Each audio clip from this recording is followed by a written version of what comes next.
may drug addict tayo na presidente. Matagal na rin ako sa politika. Sa tiyan pa lang ako ng nanay ko. Nag-komisyoner na ako sa Comelec. Ngayon lang ako nakakita ng gobyerno at Congress na puro magnanakaw. Patid ko na nagda-drug siya. Nako. Diba? Batid mo, samantalang nandiyan ang test ng St. Luke, sinabing hindi. Hindi. Luma na yan. Punta tayo sa Singapore. Ayaw na namin sa St. Luke's. Anak ng toko, wala kaming tiwala dyan sa hospital na yan. Diyan daw tinatakbo di umano yung mga anak na nag-i-skyrocket sa droga. Pagka medyo ma-overdose na, tinatakbo daw ho sila dyan. Meron ho tayong nabasang post sa social media. Nakalimutan lang ho natin kung sino nag-post nito ng mga kataga na to. Ito ho ang nakakalungkot na katotohanan dito. Yung ating presidenteng pinakamamahal na si dating Pangulong Rodrigo Duterte na galit sa mga adik, adik din ho pala ang makakadali sa kanya. Dito sa video na to, re-reactan ho natin itong napaka-OA na si Auntie Claire.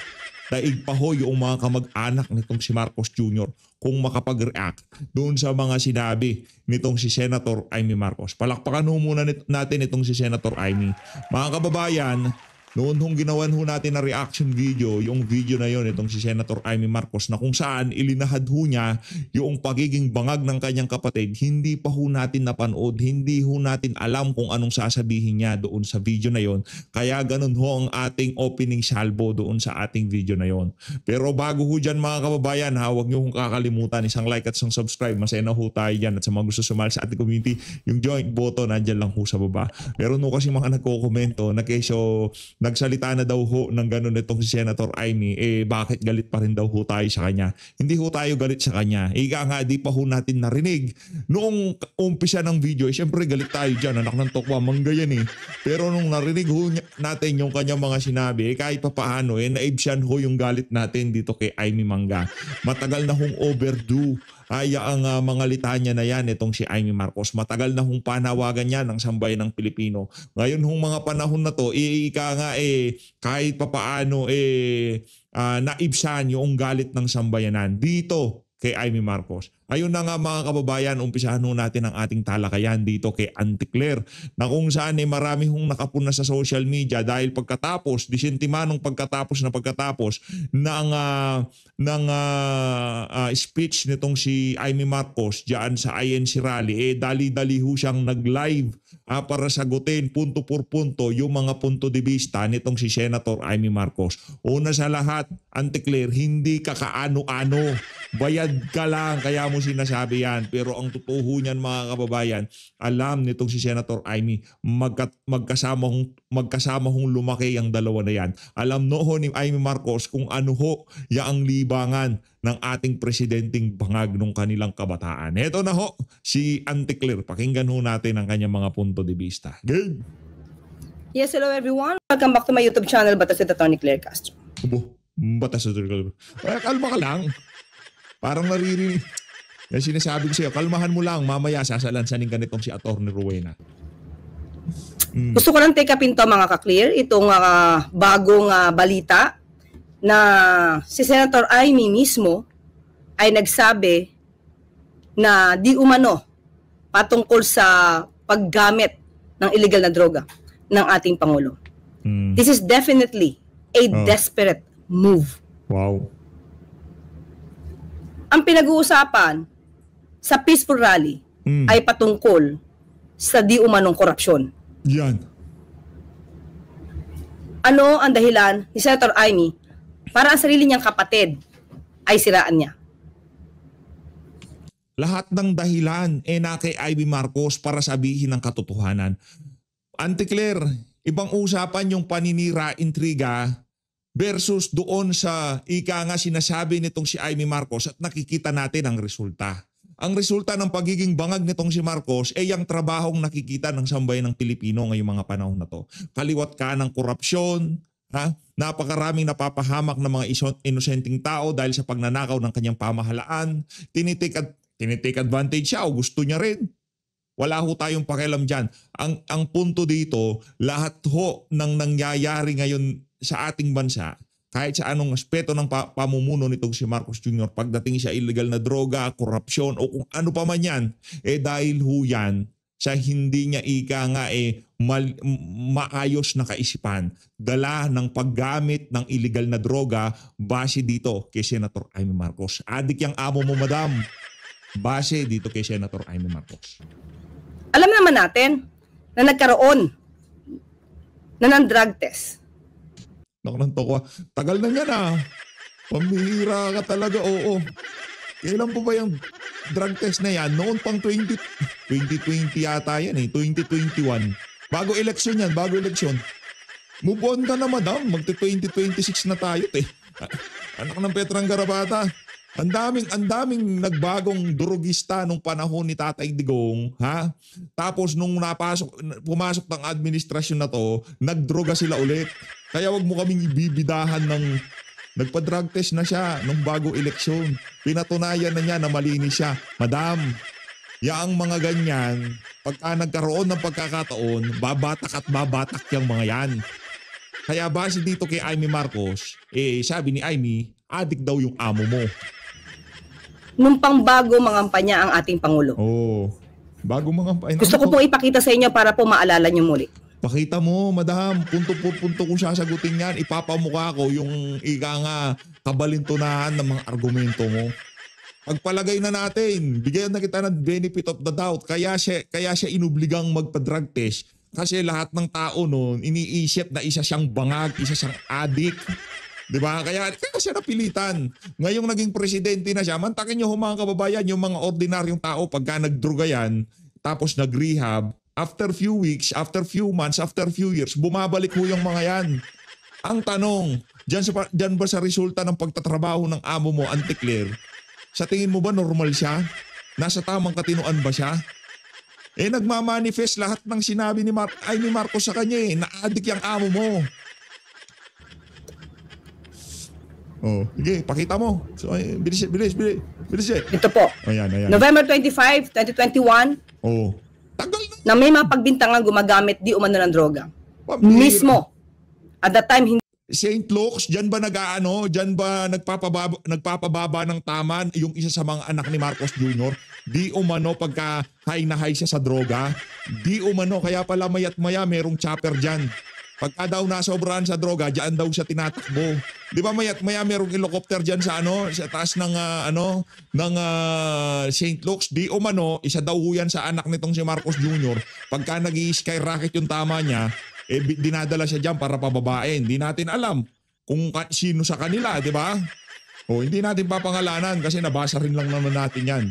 Kung di tayo nagkakamali, si Sir Jack ata nag-post niyan, no? Hindi pa po Pangulo. Si Pangulong Marcos Jr. Siya mismo ang nagboluntaryo para magpa-drug test. Naniwala ka naman. Ay sa bagay, noong mga panahon na yan, di ka pa naniniwala. Pero dahil napakarami mo ng pera na nanggaling sa administrasyon na to, lahat ng pagtatanggol, baka kahit sa impyerno, samahan mo yung mga yan, walang hiya ka. Anak ng toka, nagsusumigaw na. Diba? Eration, ang pangit ho nung salita na yon. Pero base ho dito sa ating nakikita na to, anak ng Petrang Garapata, ang dahilan lang naman kaya pinagtatanggol mo yan dahil sa pera, dahil sa pwesto. Masalimuot ho na lugar yon. Wala ho tayong pinagnanasahan na individual na mapunta doon. Kung maaari lang lahat ng tao mapunta sa langit. Diba? Pero hindi ho maaari yun. Meron at meron pupunta doon. Sino? Una na dyan, yung mga kurakot na politiko. Anak ng toko, araw-araw ho meron pinapatay na tao yung mga yan. Maniwala ho kayo. Ang korupsyon, yung mga murderer, isang araw, gumurgur yan, kulong yan, tapos ang usapan. Pero itong mga kurakot na politiko na to, araw-araw merong namamatay dahil sa kanilang pagnanakaw.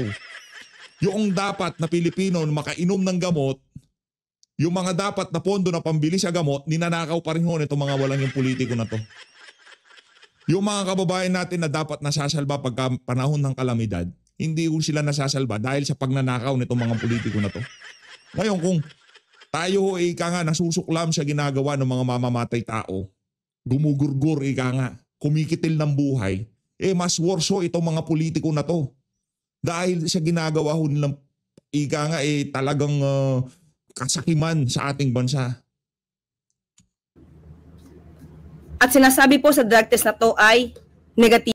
Yung mga kasama niya dyan, hindi anak ng toka. Sige nga, kung talagang malinis siya, punta siya ng Singapore ngayon, doon siya magpa-drug test. Anak ng toka. Nga pala, kung hindi naman pala totoo yung sinasabi ni Amy, bakit aligaga kang magpaliwanag? Kung ako sa iyo, ikaw magpunta dyan sa St. Luke's, magpa-drug test ka din. So pinakita po dito na negatibo. At mismo, nakita ko pong muli sa inyo, ito.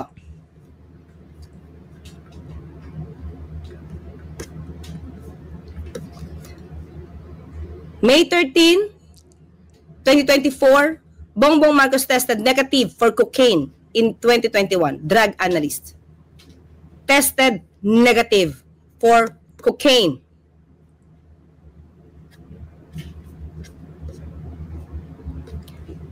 President Ferdinand Marcos Jr. did... Ang tagal na yan, madam. Matagal na kung merong nananawagan sa kanya, si Tatay Digong pa lang sinasabi na niya. Sabay tayo sa luneta para magkaalaman na. Tumiklop yung amo mo, ngayon pinapakita mo yan. Wala kang pakialam dyan. Baka nga dinuktor yan eh. Di ba? Sa sobrang makapangyarihan ng pamilya na yan, anak ng toka, kung yung St. Luke's na yan, kaya ho nilang paikutan yan, anak ng Petrang Karapata. Kahit sino kung tanungin nating eksperto, yung mga nagmamanifest na sintomas sa bibig, the way na pagsalita, body language, adik na adik ho eh. Base dito kay Amy Marcos. Did test negative for cocaine in 2021. Ngayon ho, hindi na pulburon ang sasabihin natin dito. Kasi base dito kay Amy Marcos, adik yung kapatid niya. Di umano ang kanyang almusal, almusal mo marijuana. Talagang masisira ulo mo. Hindi na recreational yon. Meron nung recreational sa ibang bansa, yung tipong parang inuman sa kanila, yung tipong gano'n. Hindi yung ginagawang almusal, anak ng tao, pagbukas ng mata mo. Mary Jane ang hinahanap mo.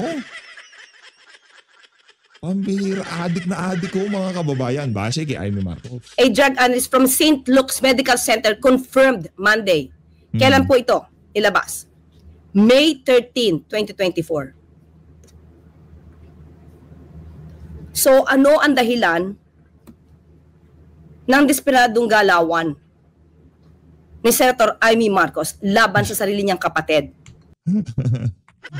Ano ka? Ano ka, kapatid ka rin? Dapat ang magsalita dyan si Marcos Jr. Madam, hindi na ho kayo effective sa trabaho nyo. Inaano na lahat ng napupunta sa channel nyo, kulang na lang, murahin kayo. Binabasa ko yung mga comment Wala na hong naniniwala sa mga sinasabi nyo. Siguro kayo, pinapaniwalaan nyo pa sarili nyo, pero alam nyo sa sarili nyo na puro kasinungalingan ang sinasabi nyo. Lahat ng lumalabas sa bunganga nyo, dahil nasa payroll kayo ng Malacanang. At yun ang katotohanan. At pati kay First Lady, kundi makapanira lamang. Walang basihan. Dahil kung itong test na to, na siyang kinumpirma ng St. Luke's na negative ang Pangulo pagdating sa drug test. Bakit hindi siya tumutol noon? Alam natin kung anong motibo niya. Dahil ba maaari ng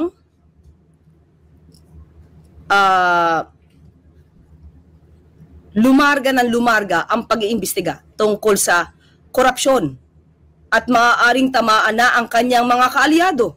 Nako. Mga kaalyado sa Senado? Hindi ba siya natutuwa na yung kapatid niya mismo, ang Pangulo Marcos Jr., ang nag-umpisa para imbestigahan ang mga maa-anomaly? Ayan na naman, nag-umpisa, kaya nyo nga pinakulong, kaya nga kinidnap ng administrasyon na to itong si dating Pangulong Rodrigo Duterte. January pa lang, bumabakbak na siya dyan sa pinakamaanomalyang budget sa kasaysayan ng Pilipinas. Anong ginawa ng amo mo? Di ba pinakidnap at pinatapon sa The Hague, Netherlands itong si dating Pangulong Rodrigo Duterte. Kaya ako, Antikler, tigilan mo ako dyan sa visit na ang amo mo ang nagsiwalat ng ano na yan ng kabalbalan na yan Yung Sinungaling flood ka control projects na to. Nakunuha ka ng kasinungalingan. Ang Pangulo ang gustong maglinis ng kalat noong nakaraan. Bakit siya masyadong concerned ngayon about di umanong paggamit ng drug test? Samantala, ang dating Pangulong Duterte umamin nagmamarihuana at nagfentanyl. Anong umamin? Anong umamin? Yung prescription yun sa kanya dahil meron siyang operasyon dito sa likod. Sobrang sakit nun dahil sa pagmumotor niya. Kaya siya binigyan yung fentanyl gamot. Gamot yun, madam. Hindi illegal drugs yun. Yung mga may sakit na terminal cancer, binibigyan nun ng ganun para maibsan yung sakit bago sila mamayapa. Si Tatay Digong meron hong aksidente sa motor. Anak ng toko, siguro kung yung mga Talyanista, Tatay Saimada makikinig sa'yo, maniniwala sila. Pero kung yung mga alam nila yung itong usapin na to nung mga unang panahon pa lang, yung mga panahon pa ni dating Pangulong Rodrigo Duterte, hindi nyo kami mabubola dito. Ito, kagaya nito, nagsalita ka, merong sasagot sa'yo. Tapos itong video na to, isishare to ng ating mga kababayan, mas maraming maliliwanagan na nagsisinungaling ka at nagsasabi ako ng totoo. Di ba, Auntie Claire? Kaya i-share nyo na ho itong video. Hindi niya kinall out. Pati yung pagnanakaw ni dating Pangulong Duterte, wala siyang pagtutol. Anong pagnanakaw nitong si dating Pangulong Rodrigo Duterte? Hindi nagnanakaw si Tatay Digong. Kung meron mang nagnakaw dito, yung nagpa-insert ng 100 billion sa budget, madam. Tigil-tigilan mo yan Hindi maganda yan. Auntie Claire, sabihin ko sa'yo, hindi maganda yung ginagawa mo na yan. Ngayon, ang Pangulo mismo gustong luminis ang bansang ito. Adik. Bakit nagiging hadlang si Senator Amy Marcos? Adik. Sabi ni siya na Amy, adik daw yung amo mo. Paano niya lilinisin ang Pilipinas kung adik siya? Parang ng toko, pagka adik ka, wala ka nang alimbawa, adik ka sa sugal. Pagbukas pa lang ng umaga, buka pa lang ng mata mo, sugal na hinahanap mo. Pag adik ka sa chicks, pagbukas pa lang ng mata mo sa umaga, chicks na hinahanap mo. Di ba? Pagka-addict ka sa droga, pagbukas pa lang ng umaga, mata mo sa umaga, marijuana na hinahanap mo. Ganon ho yun. Paano mo aalilinisin ang Pilipinas kung addict ka, di ba? Hindi pwede yun. Ano na naman yan? Intriga na naman yan, ante. Anong gusto mong patunayan sa mga sinabi mong ganyan? Matagal ng issue to at napatunayan na to na hindi totoo ang bintang na yan. Ginawa nyo yan para siraan lang ang Pangulong Marcos Jr. Nagpagawa pa kayo ng AI-generated na video. Pero nung hindi umubra at napatunayang peke, lahat na lang ng Na ano ho yun, yung AI-generated video, na ano daw ho yun, na verify. Hindi natin alam kasi di naman ho tayo expert dyan. Pero ang ano dito, yung natin, kalimutan na natin yung mga AI na yan. Wala na tayong pakialam dyan. Ang importante dito, kapatid. Kapatid mo ba siya? Taga Ilocos Norte ka ba? Nakasama mo na ba itong si Marcos Jr., yung tipong hindi siya presidente tapos papasko, yung tipong nagpa-party-party sila? Nasa Malacanang ka ba nung linilinis ang kalat pagka nagpa-party itong si Marcos Jr. at nakakakita ng mga residue? Wala ka naman nun eh. Ba't ka namin papaniwalaan? Yung kapatid niya, siya mismo nakakita. Hindi ko kasi pwede yung pagka nagsabi ka ng katotohanan dito sa administrasyon na to, pagkakapatid ka, automatic, ang tawag dito, kasinungalingan na, sinasabi mo. Ito ang problema dito sa mga taong kagaya nitong si Auntie Claire. Pagka pinaliwanagan mo, sinabi mo ang katotohanan dahil hindi convenient para sa kanila yung katotohanan na yon, dahil alam naman ho natin, yung trabaho ni Auntie Claire nakabase ho yan sa trabaho ng presidente. Pag nawala na si Marcos Jr., babay na rin. Ngayon, anak na to ka, marami-rami kang kabalbalan ginawa, ante. Sa tingin ko, ikaw di ka na nakakatulog ngayong mga panahon na to. Sa bibintang para masilang Pangulo, ginawa nyo. Pero lahat yan, peke. Lahat yan, fake news.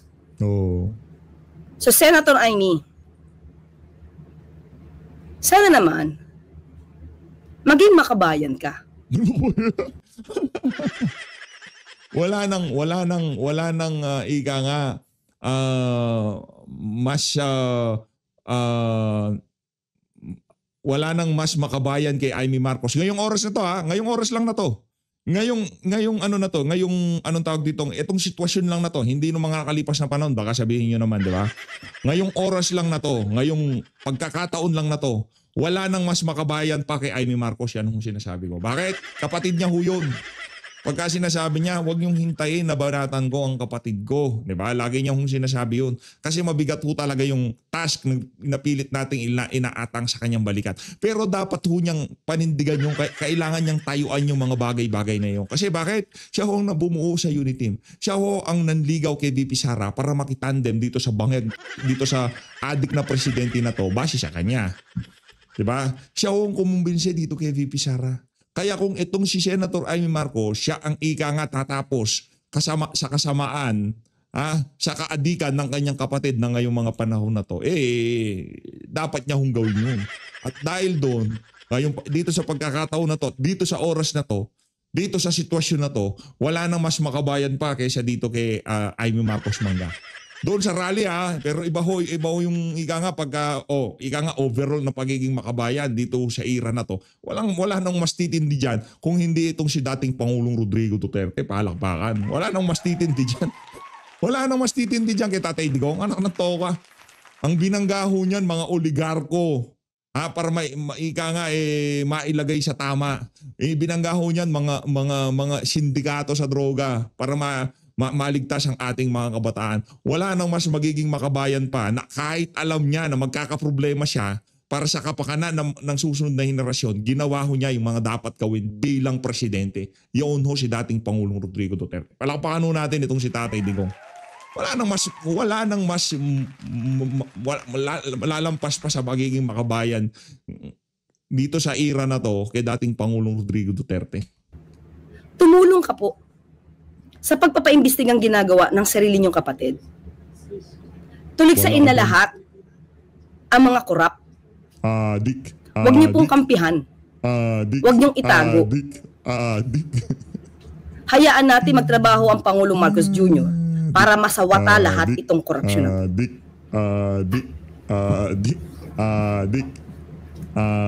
Napanood niyo na po ba yung sinabi niya? Oo, napanood na. Magti 300,000 views na sa akin. Ikaw na lang ata hindi nakapanood, panoorin mo. Ito po, papakita ko po sa inyo. I-share ko po. At isahin natin kung namnamin natin Mamaya ako naman may papanood ako sa'yo. Okay lang. Sige, papanoorin ko yan pero panoorin mo rin yung papapanood ko sa'yo Walang yaka. Ano siya kadesperada. Grabe, nakaka 22 minutes na ho pala tayo. Ilang minutes ba ito? Anak ng toko, 8 minutes lang to Nakaka 20 minutes na tayo. Ibig sabihin, marami pa akong sinabi kaysa sa'yo. Walang yaka, ante Matik ko na nagdadrag siya! Nako! Diba? Batid mo? Sulit. Samantalang nandiyan ang test ng St. Luke, sinabing hindi. Hindi. Luma na yan.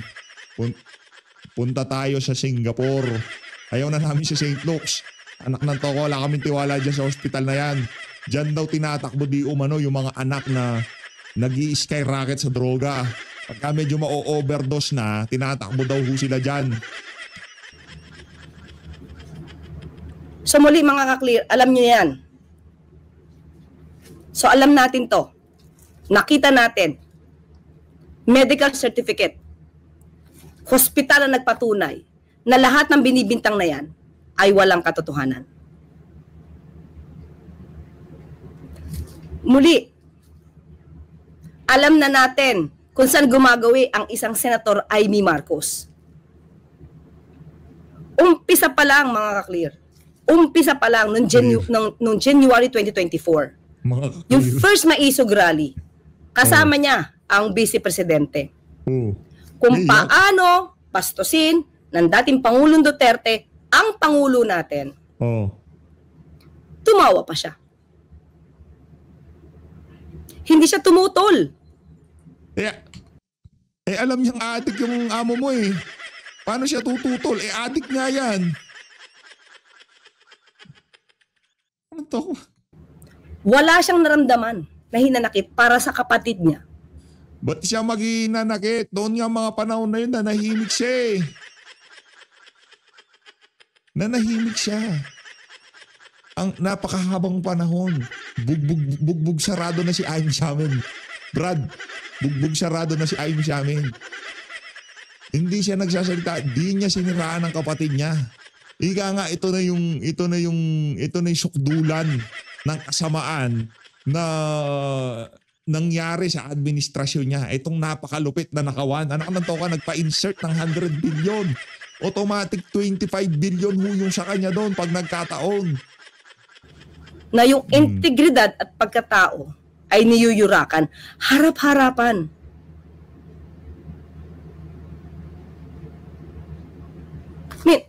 Ito na lang mga ka-clear. Anong klaseng kapatid si Senator Amy?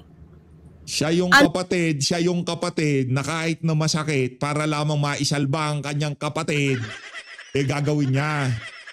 Ang sitwasyon ng mga Marcos ngayon ay do or die. Wala ho silang, si Marcos Jr., wala ho siyang exit dito sa isa na to. Alam mo yan, ante, matatapos siya sa ayaw sa gusto niya. Merong nakaabang na saldi ko sa kanya. Merong nakaabang na korupsyon sa administrasyon.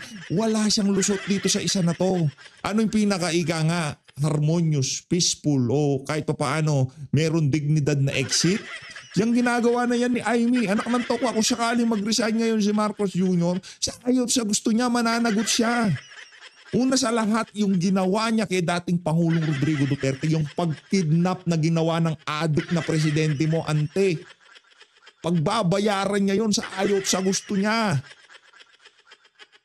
Nakuha mo ba na di ba nagsisik-in sa utak nyo yung ginawang pag-kidnap ng adik mong presidente kay Tatay Digong, bahalang araw pagbabayaran niya yun.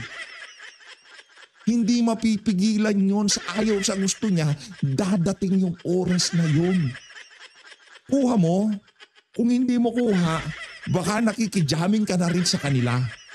Nag-aalmusal ka ba sa Malacanang? Ang tanong. Anong klaseng Pilipino si Senator Amy? Makabayan. Kasi mas iga nga na naig ang pagiging makabayan kaysa doon sa adik niyang kapatid. Base sa kanya. Adik. Oh, nawalan ka ng boses. Adik. Kung totoong makapilipino ka at totoong makabayan ka, Senator Amy, tumulong ka sa pag-iimbestiga. Dapat na ma-pinpoint, dapat maituro kung sino talaga ang sangkot sa korupsyon. Huwag mong sirain ang kapatid mo. Hindi ito ang issue ngayon. Matagal ng issue to, pero since wala kayong makita sa Pangulo na anumang issue ng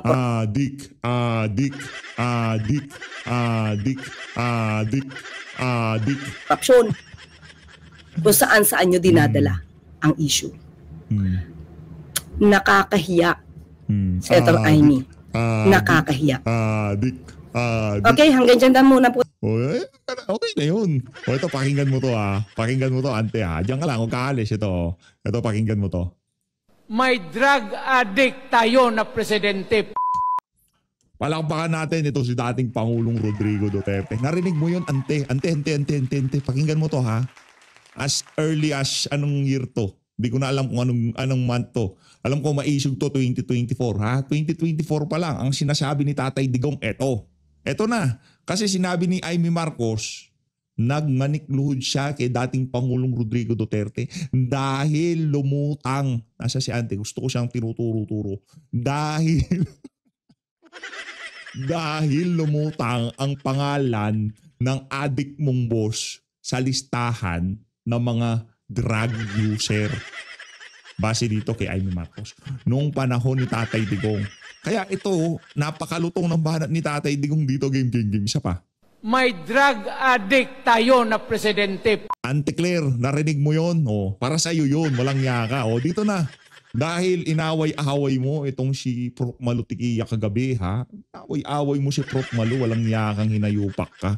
Dito ka ngayon, yari ka ngayon, ha? Pero pero pero masasabi ko lang dito kay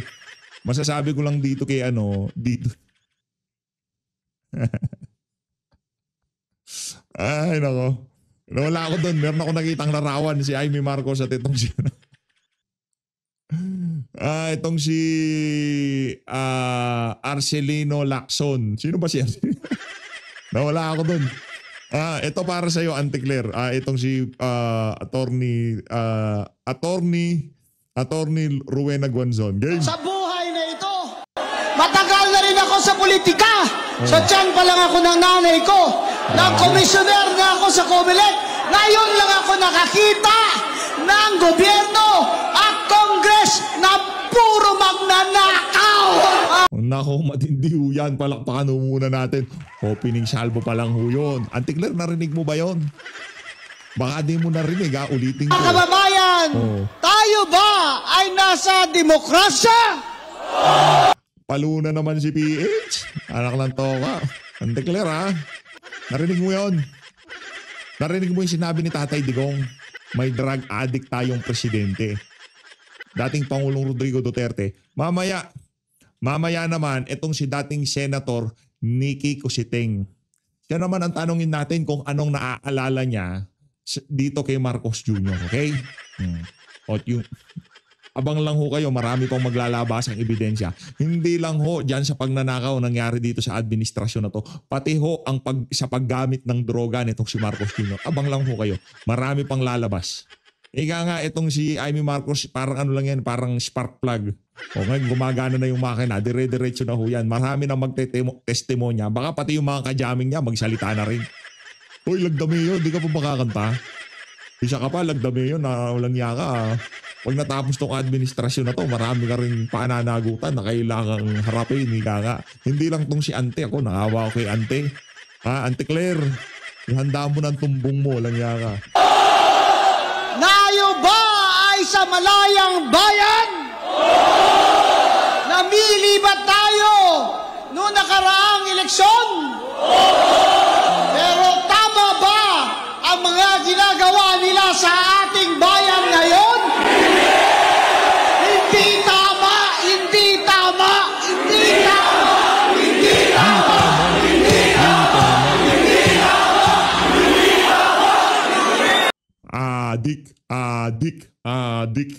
Adik si Marcos. Kaya tayo nandito ngayon, naninindigan tayong lahat dahil ito ang katungkulan ng mamamayan, hindi lamang sa ating saligang batas, kundi sa ating mga pamilya at sa future ng ating mga anak. Kung pinili natin ang demokrasya, tayo ay pinangakuan na sa demokratik na gobyerno ay mapapag-unlad ang ating bayan, mapapaaral ang ating mga anak, mabibigyan ng trabaho ang ating pamilya, ibibigyan ng hustisya pati ang mga mahihirap at walang magugutom, walang mawawala ng bahay, at walang mawawala ng pag-asa. Pero ngayon, ang mga pangyayari ay nakakawalang pag-asa. Hindi lamang sa pagmamahal ng Panginoon natin ay magsusurrender na sana ako. Walang pag-asa. Imbis na mag-surrender tayo, kailangan sumigaw tayo na ang karapatan natin sa isang malayang bayan na maunlad, na walang mga magnanakaw, ay karapatan nating mga Pilipino na magkakapatid, anuman ang ating relisyon. Ano ho ito, balita ho natin na tinapos na daw ho yung dapat 3 araw na sunod-sunod na rally ng mga kapatid nating iglesia. Gusto ko ho munang magbigay pugay, ha. Ano to, sa mga susunod na video, magbibigay pugay ho tayo dyan sa kadakilaan, dyan sa kahusayan, diyan sa pinakitang pagmamahal ng Iglesia ni Cristo sa sambayan ng Pilipino. 10 ng mga subscriber dito sa PH Update, mga kasama natin. Tayo ho nagbibigay pugay, nagpapasalamat sa ipinakitang effort, pinakitang solidarity, pinakitang pagmamahal sa bayan ng ating mga kababayang INC. Palakpakan ho natin. Ibang klase. Solid yung mga kababayan nating INC. Etong religious group na to, isa ho sila sa mga talagang pagka-usaping lipunan. Kasi alam ho nila pati karamihan ng mga miyembro ho nila maaapektuhan ng mga kabalbalang nangyayari dito sa bansa na to. Diyan sa pagtayo ho nila na yan, yung respeto, yung taas ng respeto ho natin dyan sa religious group na yan. Ibang klase. Hindi ho tayo kaanib, hindi ho tayo kaanib ng Iglesia ni Cristo. Hindi ho tayo kasali. Okay? Pero yung ating nakita sa kanilang sa pagmamahal sa bayan, pinakitang prinsipyo, ibang klase ho. Ibang klase ho. Saludo. At syempre, hindi ho natin pwedeng kalimutan. Yaang mga kababayan nating miyembro ng KOJC. Natatapusin itong 3 araw na rally na to. Nadyan naman ho sila sa, kung di ho tayo nagkakamali, EDSA People Power Monument. Saludo, palakpakan din ho natin. Pagdating sa pagmamahal sa bayan at prinsipyo at paninindigan, yung dalawang religious group na yan, hindi ho tayo kasapi, pero yung ating respeto, yung ating pagkilala sa ginagawa nilang sakripisyo, talagang respect, yun lang hong masabi natin. Respeto. Saludo. Para dito kay Pastor Kibuloy at dito kay kapatid na Eduardo Manalo, sir, saludo ho. Saludo. Maraming salamat ho sa pagmamahal nyo sa bansang Pilipinas. Ang kinabukasan ng ating mga anak ang mahalaga sa atin. Tingnan nyo ibang bansa. Tingnan nyo ibang bansa na 5 years ago lang ay nangunguna tayo sa kanila. Ngayon, nasa kulelat na tayo. Nasa ilalim na tayo. Turismo, kulelat. Edukasyon, kulelat. Employment, kulelat. Gross domestic product, deficit. Foreign direct investment, wala ng kapital na pumapasok. Kahit ano pa ang mga advertisement nila sa ibang bansa, wala nang gustong mag-negosyo na ibang bansa dito sa bayan nating minamahal. Dahil naman sa isang tinaga, korupsyon. Korupsyon. Ang Pilipino na dating tinitingala sa ASEAN na tayo'y magigiting na mga tao, tayo mga Pilipinong hindi nagpapalupig sa mga banyaga ay ngayon nagpapalupig ba tayo sa mga kawatan? Hindi tayo magpapalupig sa mga kawatan. Kaya tayo nag-rally ngayon para marinig nila tayo na hindi nyo pwedeng gawin ito sa amin na walang mananagot. Kailangan may mananagot. At kung sino man ang puno nito, kailangan siya'y managot.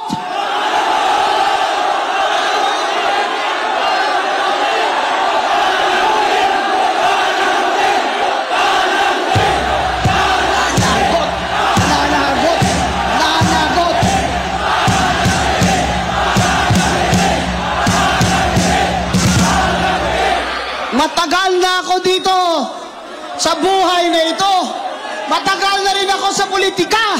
Sa tiyan pa lang ako ng nanay ko. Nag-komisyoner na ako sa Comelec. Ngayon lang ako nakakita ng gobyerno at Congress na puro magnanakaw. Palakpakan natin itong si Atty. Rowena Guanzon. Grabe yung puso na yun talagang binuhos nung si attorney. Solid. Panginoon, maawa ka sa amin! Bakit humantong sa ganito? Sa panahon ng Pilipino ay halos wala nang makain 3 beses isang araw. Kalahati sa atin o 60 million ang nakakaranas ng gutom habang ang mga buhaya ay pataba ng pataba. Solid. Ang tindi yun.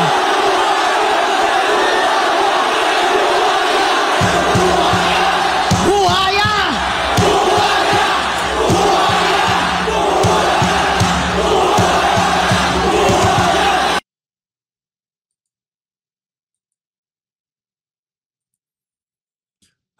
Hayo na nga mga kababayan, napakalupit ho ng talumpati na yon itong si Attorney Rowena Guanzon. Dito na ho natin tatapusin itong ating reaction video. Maraming salamat ho sa pagsuporta sa PH Update. Antabay lang ho tayo sa mga latest na kaganapan dito sa mga isiniwalat na to nitong si Senator Amy Marcos. At sana hindi tayo nananawagan ng kung ano pa man dito. Hindi lang ho natin matanggap yung pinag-aral na sambayan ng Pilipino ng mga pulis, mga military personnel, nasa AFP, nasa PNP, tumatanggap po sila ng order dito sa adik na presidente base dito kay Senator Amy Marcos. Yun ang mabigat sa natin, damdamin natin. Anak ng tokwa yan, hindi ho nila pwedeng nihipuin yung illegal na droga. Hindi ho sila pwede dyan. Dahil dapat sharp yung mga yan. Yung mga reaction time nila mabilisan dahil nasa serbisyo sila. Ang trabaho nila, protektahan ang sambayanan. Kaso ang problema ho dito, kung itong ang magbibigay ng utos, dito sa mga natin, sa mga men in uniform, ang kanilang ang tawag dito, ang kanilang commander-in-chief adik, almusal, Mary Jane, base dito kay Senator Amy Marcos, napakalaking dagok naman ho noon para sa mga pinag-aral ng sambayan ng Pilipino para protektahan ho ang ating kasarinlan, protektahan ng kapayapaan, protektahan ng mga Pilipino sa mga adik na kagaya nitong si Marcos Jr. Nakakalungkot lang isipin. Di ba pinag-aral, hindi ako, tayo, sambayan ng Pilipino, pinag-aral ho yung mga yan. Dahil pagka pumasok ka sa Philippine Military Academy, sambayan ng Pilipinong dyan. Dahil ang magiging trabaho niyan, pagtatanggol ho tayo. Kaya natin, pinrovide ang pangangailangan ng mga tropa natin na yan, mga mandirigma natin na yan. Para protektahan ang sambayan ng Pilipino. Protektahan yung mga Pilipino na nagbigay ng kapangyarihan dyan sa saligang batas na yan. Sino bang... daw sila pinoprotektahan nila ang saligang batas? Ang nagbigay ng kapangyarihan sa saligang batas, taong bayan. Ngayon ho mga kababayan, itong mga pumuprotekta na to, tumatanggap po sila ng order dito sa adik na presidente base dito kay Senator Amy Marcos. Hindi base sa atin yan. Almusal daw ho niya marijuana. Pag nagpa-party daw ho sila, bande-bandehadong cocaine. Hindi sa ating galing yan. Senator Amy Marcos, kapatid, hindi galing sa payroll ng Malacanang. Kanino kayo maniniwala? Doon sa kapatid na bata pa lang kasama na niya itong si Marcos Jr. Alam niya kung anong kahinaan ng kanyang kapatid. O dito sa propagandist ng Malacanang na wala nang ginawa, kundi banat yan, kakabanat mo sa mga Duterte. Yan ang problema, ante. Wala ka na kasing ginawa kundi banata ng mga Duterte. Ngayon, tingnan mo, di mo na mabanatan. Binabanatan mo na yung kapatid ng amo mong adik base dito kay Senator Amy Marcos. So Luis, maraming salamat sa pagsuporta sa PH Update. Mag-ingat ho kayong lahat. Pahalin natin ng Pilipinas. May pag-asa pa. May pag-asa pa. Yung mga general, yung mga high-ranking military officer, sa tingin natin, hindi naman sana lahat na-deliveran ng mga ng mga malitang galing kay Saldico, no? Sana hindi lahat.